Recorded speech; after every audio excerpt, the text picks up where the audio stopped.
उज्जैन में बड़नागर विधानसभा के कांग्रेस विधायक के बेटे पर इंदौर में रहने वाली एक युवती ने दुष्कर्म का केस दर्ज करवाया है।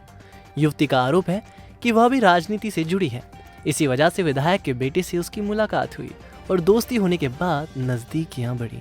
उसने शादी का झांसा देकर इंदौर बाईपास स्थित होटल में उसे वैलेंटाइन डे पर ले जाकर प्रपोज किया।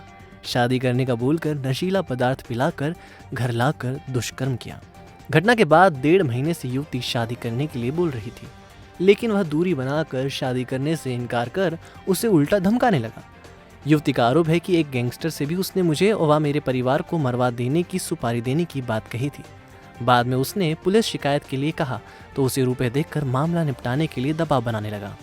इंदौर में रहने वाली 28 वर्षीय युवती ने बड़नागर विधायक के 31 वर्षीय बेटे करण मोरवाल के खिलाफ दुष्कर्म व धमकाने की धारा में केस दर्ज करवाया है। युवती ने आरोप लगाया है कि उससे उसकी मुलाकात दिसंबर 2020 में एक पॉलिटिकल कार्यक्रम में हुई थी।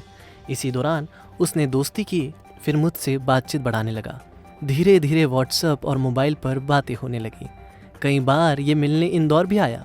इसने शादी का झांसा देकर मुझे उसके भाई व बहन से भी मिलवाया। इसके दोस्त भी मुझे भाभी बुलाने लगे थे। बाद में इंदौर में खजराना मंदिर में शादी का वादा किया, फिर इसके साथ में मथुरा भी गई। वहां से आने के बाद घनिष्ठता बढ़ने लगी तो इसने 14 फरवरी को नशीला पदार्थ पिलाकर दुष्कर्म किया। घटना के बाद से इसने मुझसे दूरी बनाना शुरू कर दी। मैंने कई बार शादी के लिए कहा तो ये मुझे धमकाने लगा, गालियां देने लगा। इसकी सब रिकॉर्डिंग मेरे पास है। बड़नागर के कांग्रेसी विधायक मुरली मोरवाल के पुत्र करण मोरवाल अक्सर विवादों में रहे हैं।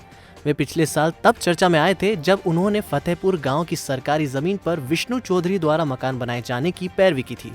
इस मामले में कार्रवाई कर रही पटवारी पूजा परिहार को करण ने मोबाइल पर कार्रवाई रोकने के लिए कहा था।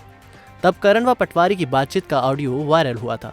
ऑडियो से स्पष्ट था कि करण चाहते थे कि पटवारी पूजा शासकीय भूमि पर अवैध निर्माण होने दे, उसमें अवरोध पैदा नहीं करे, जबकि पटवारी का कहना था कि वह किसी राजनीतिक दल के लिए नहीं बल्कि प्रशासन के लिए नौकरी करती है। वह सरकारी जमीन पर अतिक्रमण नहीं होने देगी।